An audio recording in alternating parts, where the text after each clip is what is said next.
If you don't go to church, it may feel like church is kind of a private club.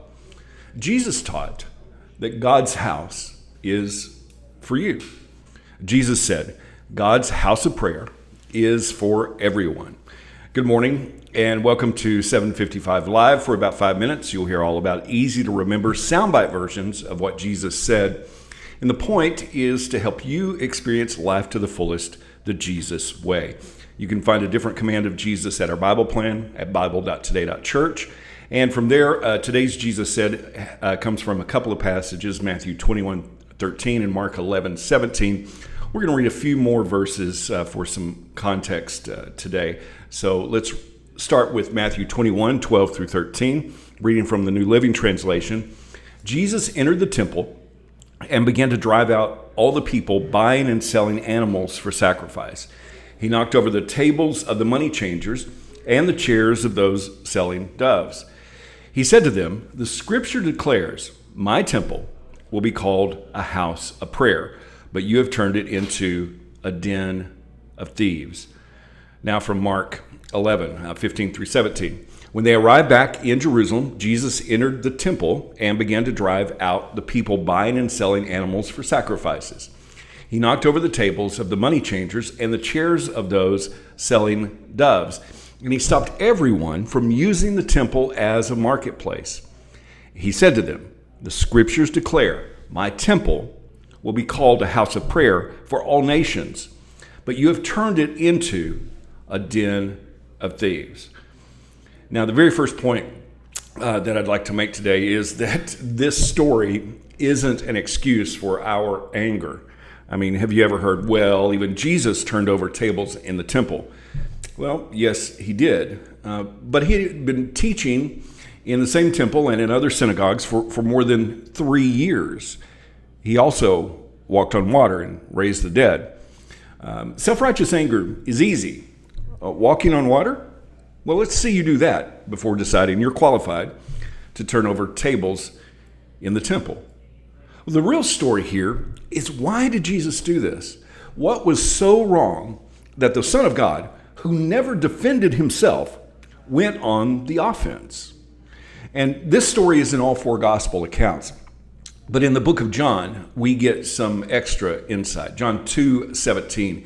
Then his disciples remembered this prophecy from the scriptures. Passion for God's house will consume me.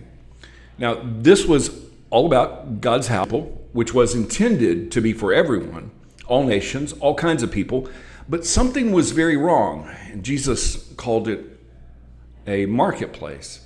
Well, what was going on here was all about convenience and making a profit, and convenience isn't sacrifice. Now, we need to understand here that Jesus didn't actually enter the temple and turn over tables there. That's not where the money changers would have been.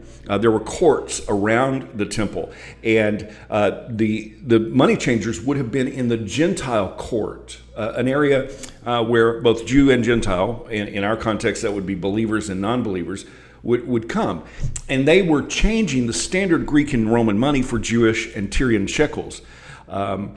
The Old Testament says that, if you have to travel too far to the temple, that you can turn your sacrifice into money, and then when you get there, then you can buy what you need. And what they were doing, they had kind of this arrangement with the priest. Not only were they exchanging money for a profit, according to some historical documents, the priests were making a profit on this as well, and they were disqualifying some sacrifices that people would bring and saying, "Oh, that's not good enough, you have to buy something else." And they were just making it more convenient for everyone. Now, God's house is represented by the spiritual building we call church, but it's not a physical building. It's now the people of God. And it's not supposed to be a marketplace where we just offer worship to God based on our convenience. But in a lot of ways, the house of God has become such a business. Yeah, I said it. It's that way so much that many people far from God think church is all about getting money and that they are not welcome.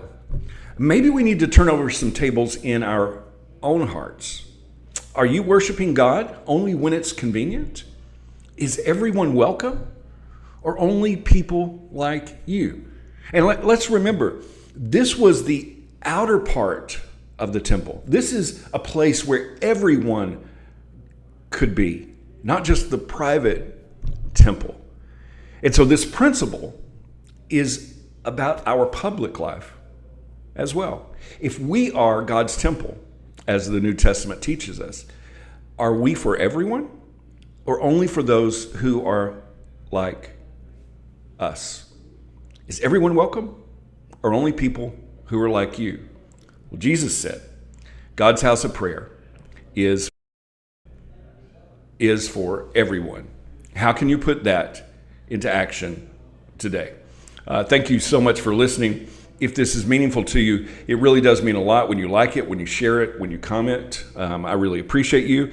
I hope that you have an amazing day, and I hope this time together has helped you live life to the fullest, the Jesus way. And remember, follow Jesus today. Love first.